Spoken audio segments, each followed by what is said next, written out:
Doctor Devanand दास मुख कर्कट रोगी एक्जिक्यूटिव डायरेक्टर क्रांति अनुष्ठान ब्रह्मपुर। फेब्रुआरी 4 तारिख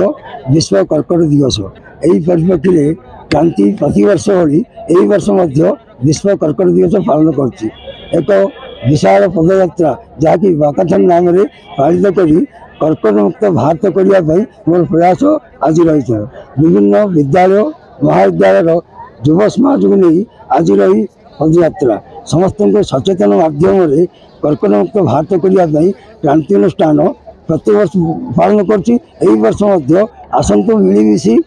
आम एकत्रित होगा एवं ये कर्कट मुक्त भारत को बजाय रखा बोली आमर आज उद्देश्य। मु प्रथमे धन्यवाद देवी देवानंद भाई को जे जहाँ से प्रति वर्ष कैंसर को लेकिन सचेतनता कार्यक्रम अनुष्ठित करुँच कहीं स्वास्थ्य ही संपद एवं विशेष करी सी जो कैंसर सांगरे लड़ुंट से प्रकृत में भुक्तभोगी एवं भुक्तभोगी हिसाब से गोटे जहाँ धन्यवाद दवा कथा जे जड़े से रोग रे पीड़ित होला परे से निज को भांगी न देकी से रक्षा पाई पुणी ताको केमिति